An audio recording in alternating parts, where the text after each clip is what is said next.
이어서 간추린 소식입니다.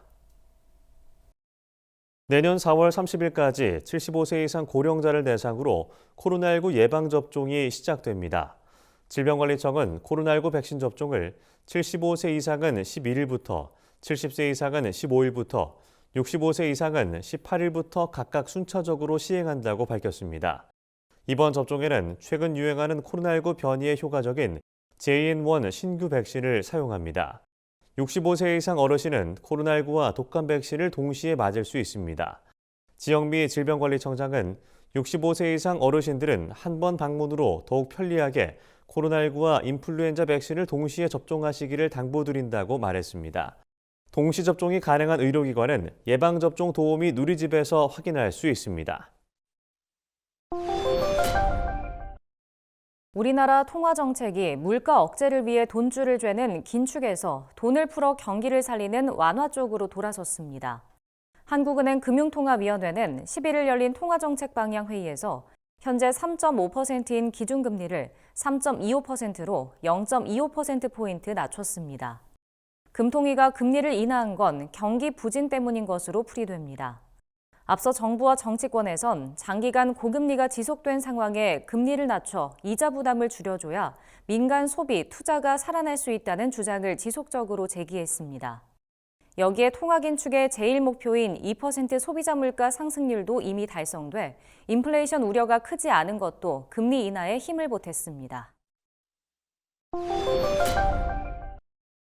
국가유산진흥원이 관리하는 고급 한식당 한국의 집의 외국산 식자재 사용 비율이 너무 높다는 비판이 제기됐습니다.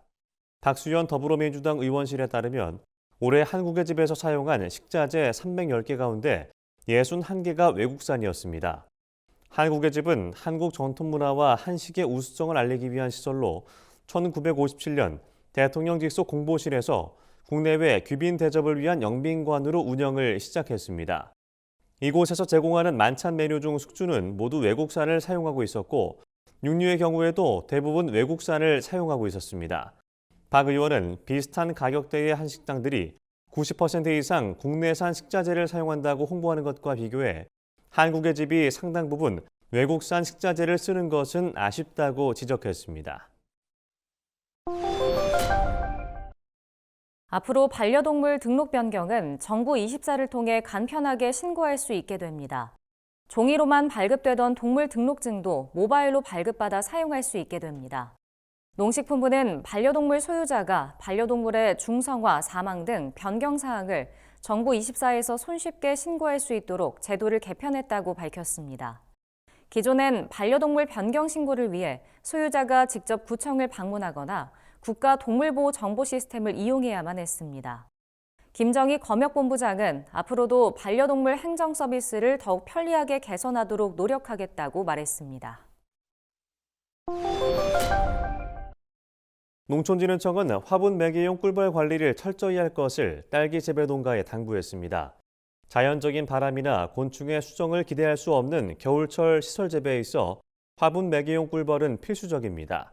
10월 중순 딸기꽃이 처음 10% 이상 피었을 때 꿀벌을 투입하기 위해선 지금부터 준비해야 합니다. 660제곱미터 온실 기준 적정 꿀벌 수는 7,500마리에서 10,000마리입니다. 벌통 내에 설탕 등 애벌레 양육에 필요한 대용식을 넣어주고 방한제를 이용해 벌통 내부 온도를 30도로 유지해야 합니다. 농진청은 딸기 재배 농가에 화분 매개용 꿀벌 관리 기술 자료를 보급하고 기술 지원에 나설 계획입니다. 강원도가 다음 달 2일까지 2024 강원 세일 축제를 개최합니다. 이번 행사는 강원도 대표 쇼핑 축제로 온라인과 오프라인 할인 이벤트가 동시에 진행됩니다. 소비자들은 강원더몰과 18개 시군물, 우체국 쇼핑 등에서 최대 30% 할인 혜택을 누릴 수 있습니다. 사회적 경제 쇼핑몰인 강원 곳간에선 절임 배추 등 김장철 관련 상품을 할인된 가격으로 판매합니다. 롯데마트와 이마트, 홈플러스 등 도내 대형마트는 전 지점에서 10월 24일부터 7일간 할인 행사를 진행하고 농협 하나로마트도 10월 24일부터 11월 6일까지 일부 점포에서 할인 혜택을 제공합니다. 자세한 사항은 강원 세일축제 누리집에서 확인할 수 있습니다. 경상남도가 8일 통영욕지도에서 찾아가는 통합복지를 처음 시작했습니다.